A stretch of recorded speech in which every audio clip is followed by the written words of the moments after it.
So today we're going to take a look at this vector investigation. And when you click on this link, you might want to make sure you open it in Chrome or Safari. I couldn't get it to work in Firefox. So hopefully you can bring that up. And then the first thing it says for us to do is to click on the instructions button. So let's see. So instructions. Let's see here. Static, steer the boat to an island. Dynamic, direct the boat to intercept moving school of fish. And then you can combine it as well to earn points for your destination. So what we're going to do today is, let's see, what else does it say? The magnitude and direction, the boat's speed, it's always active. It can be adjusted by dragging either end of the vector to different numbers in the boxes. And then it says the water can be toggled on and off. The resultant arrow can be toggled on and off. Start, reset, and new game. So if we go back to this activity here, the first question it asks us, so let's see, it says try moving the instructions button and read the instructions. Oops, try moving the blue vector by dragging the end of the vector and changing the number beneath the blue vector. Can you hit the island? So let's go back here. So let's see. So if we move this, yeah. Oh, did I really get it in the first shot? Nice. Let's see if I reset it. We can do a new game, move it around. Let's see. Well, that was too far, so maybe we reset that. So mess around with this a little bit, and one thing I notice as when I change this, the magnitude and the direction change. So if I go back here, and let's see, so I hit the island, so magnitude changes, which to me looked like it was the speed, and the direction changed. So the next thing here, let's scroll this down here so we can see what we need to do.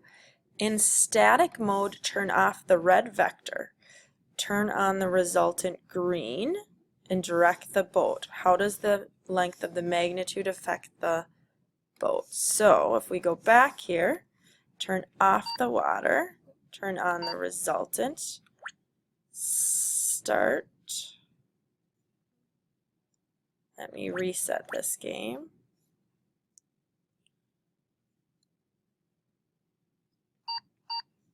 So water, we don't want anything. And if we start that, 1 and 13. Well, the direction is still the same, it looks like. Let's see if I do a new game and start this. Start. Well, now the magnitude and direction are exactly the same. New game. And if we start, what happens if let's reset this. What happens if I change this a little bit? Oh, well, now it looks like the magnitude and the direction are exactly the same. So if we go back here, how does it affect the magnitude, affect the boat? Well, that looked like that was the speed. And what did you notice about them? That they were the same. So the next thing you need to do is direct the boat to the island and just one shot with the water turned on. So if we go back to our game here,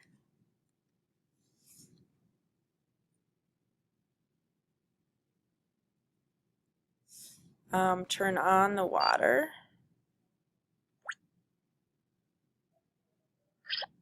Hey, nice. Let me try a new game. See if I can get this here. Let's see.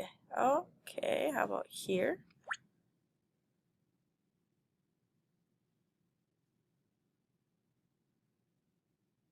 And I landed it again. Good at this game. All right. So let's see. What is it asking us to do here? So the next thing it says, complete the exploration. Set the magnitude to 10 and the boat direction to 10. Okay.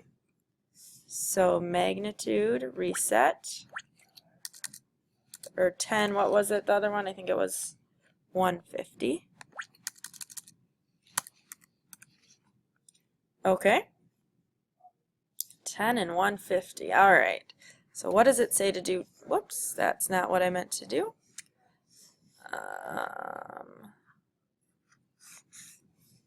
This one. And bring up this again. Okay. Draw a picture of the vector. Notice where 0 is. So 90, 180. So it said 150.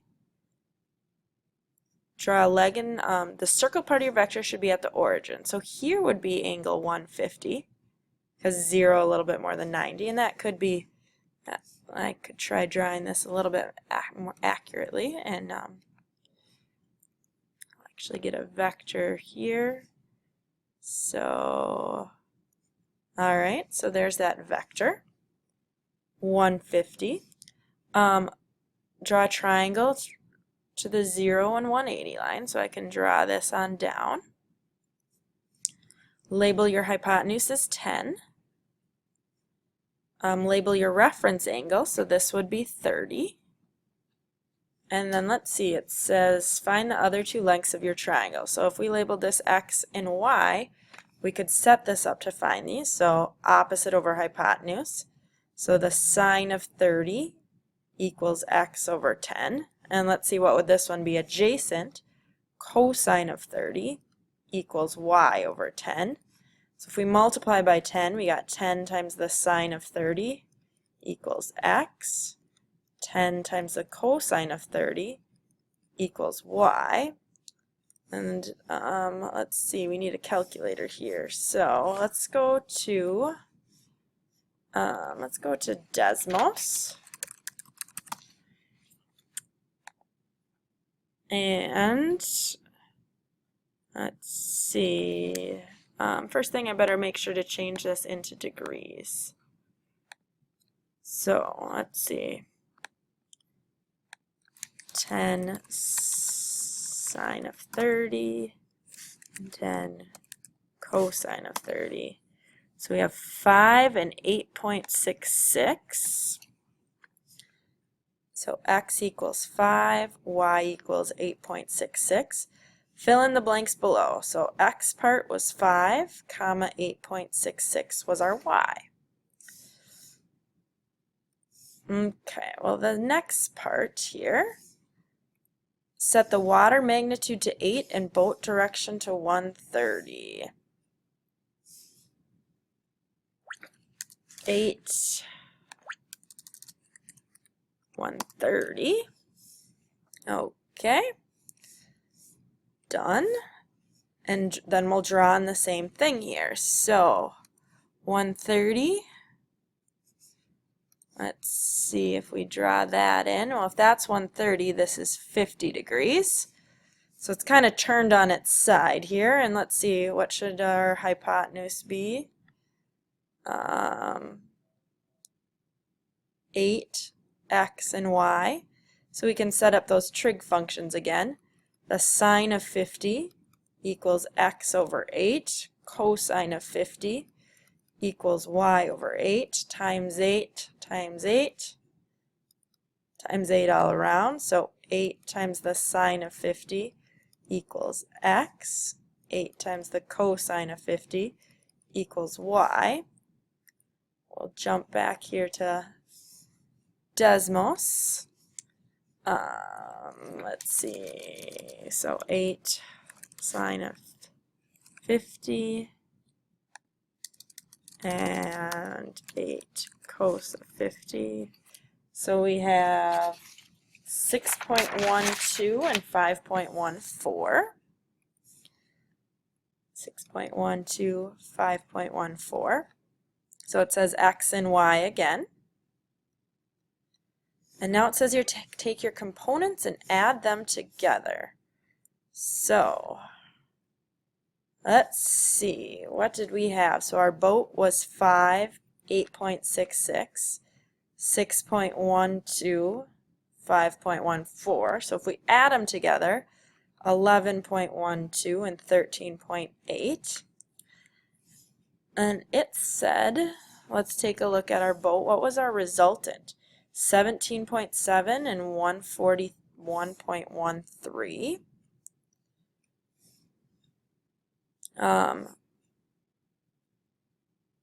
So draw a vector in with these x and y components. So our x and our y.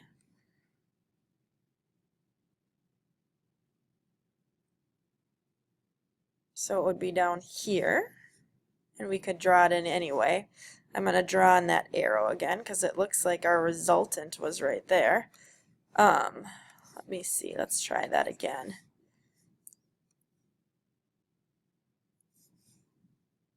Alright, so if we did our x of 11.12 and 13.8, well, what theorem could we do? The Pythagorean. 11.12 squared, 13.8 squared. That equals c squared. So jump back to Desmos. 11.12 squared plus 13.78 squared. And if we take the square, so square root of 313.5428, we end up with 17.7. And if we look at that, that is the exact same as our length of our vector. And let's check that angle there. So we said 17.7. And how do we figure out this angle here? Well, we could do all sorts of trig functions. If we did the tan inverse of opposite over adjacent, jump back here. Let's see, functions 11.12 divided by 13.8, so 39 degrees. So if this is 39 degrees, what's our actual angle? Well, 180 minus 39, that's about 141. And if we take a look here, that's what we have for our resultant vector. So when we look at this, what we're really doing is we're finding what's called the components of our vectors and adding them together. Now onto this back page here. It says set the magnitude and direction for the boat, so the boat and water, so the boat remains stationary. Okay, so let's go back here. We don't want it to move. Well, I'm guessing. Wonder if we just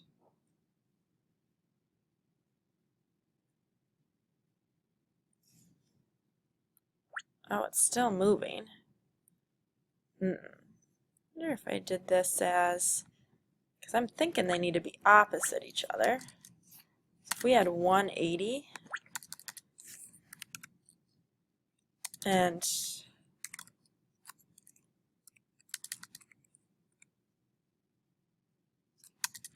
it not let me do 360? So what if we did 179? So it's still moving.